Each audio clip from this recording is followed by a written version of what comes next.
You ever wonder how one single place can be so many different things all at once? Well, that's California for you. In the next few minutes, we're going to take a quick grand tour of the Golden State. And our map for this trip, it's this awesome travel guide, which is going to help us explore its many, many worlds. So let's jump right in. Okay, so when you think California, this is probably what pops into your head first, right? The glitz, the glamour, the fame. I mean, it's the land of movie stars and big dreams. You've got icons like Marilyn Monroe right there on the Hollywood Walk of Fame forever. But then you drive just a couple of hours east and bam, it's like you've landed on another planet. Now you're in the Mojave Desert. We're talking bizarre Joshua trees, incredible rock formations, and just this vast, quiet emptiness. Yeah, a long way from the flashbulbs of Hollywood. And just to really drive the point home, let's head north. Now you're in a land of actual giants. You're standing next to these ancient sequoias and redwoods that are just towering over you. It feels, I don't know, prehistoric. So you got to ask, right? How is all of this in the same state? And that right there is the key. California really isn't a single destination. It's more like a collection of completely different worlds, all stitched together. And that's exactly what we're going to dig into. All right, let's kick off our road trip where it feels like the sun is always out, Southern California. You've got these huge cities, that amazing coastline, and a really deep history, all mixed together. The heart of SoCal, obviously, is LA. But here's the thing about LA. It's not just one city. It's really a whole bunch of different neighborhoods mashed together. You've got the chill beach vibe in Santa Monica, the crazy money in Beverly Hills, all that Hollywood history, and then the busy downtown core. Each one is totally its own little world. And this really nails the two sides of Southern California. On one hand, you have that deep Spanish heritage, like you see in the Santa Barbara Mission, and on the other, you've got that classic, sun-drenched beach life we all know. Its history and that endless summer vibe just right there, next to each other. You know, you can actually see that history everywhere you look. That mission in Santa Barbara, they call it the Queen of the Missions. It literally inspired a whole style of architecture. It's called Mission Revival. So whenever you see those red tile roofs and stucco walls, yep, that's a direct callback to California's Spanish roots. Okay, let's hit the road. We're leaving the busy coast behind and heading inland, into the wild. Because once you get away from the cities, you start to realize just how massive California really is. It's kind of mind-blowing. And here we are, the High Sierras. That massive thing you're looking at, that's Half Dome in Yosemite. It's one of the most famous rock formations in the entire world, and it just screams raw power. This is the heart of California's mountains. And this variety, it's not just about pretty pictures, it's geographical. Think about this. In the same state where you have those gigantic Sierra Mountains, you also have the lowest, driest, and hottest spot in all of North America. We're talking about Badwater Basin in Death Valley.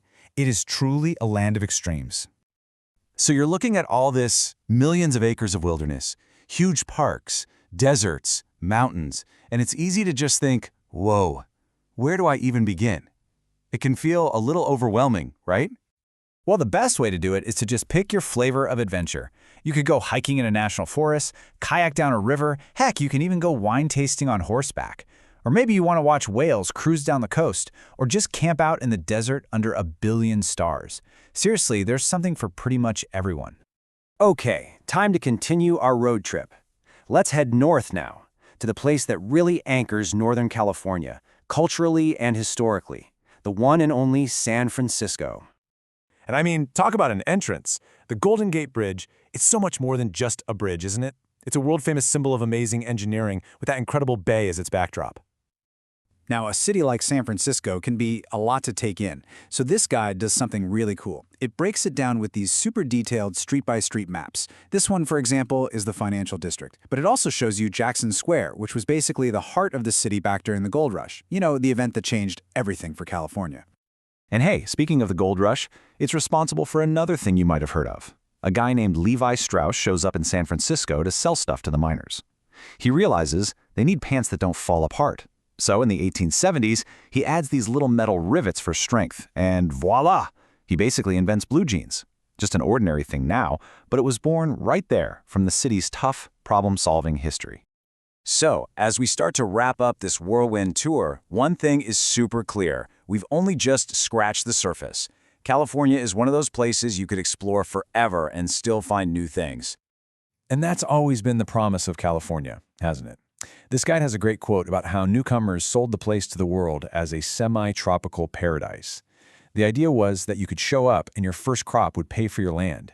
That dream of a new life, of endless opportunity. It's been pulling people in for centuries. And man, this painting just captures that feeling perfectly. That golden light, the sheer scale of the landscape, that sense that anything is possible. This is the California that people have been dreaming about for ages. So, let's do a quick recap of our trip, shall we? We kicked things off in sunny Southern California. Then we dove into the state's huge natural parks. And finally, we checked out the famous Bay Area. But maybe the biggest takeaway is step 4, realizing you've only just begun. And check this out. Just to put it in perspective, this one single travel guide has 1,265 photographs in it. Think about that. And even with all those pictures, it still feels like it's just a tiny peek. It's a crazy number, but it really tells you how much there is to see and do. So, what's the bottom line here? I think it's that California is it's too big, too diverse, too full of life to be pinned down with one simple description. It's a place that will always surprise you, no matter how well you think you know it. Which kind of leaves us with one last question for you. We've just glimpsed a handful of the different worlds tucked inside this one state. So if it were you packing the car and hitting the road, where would you start your journey?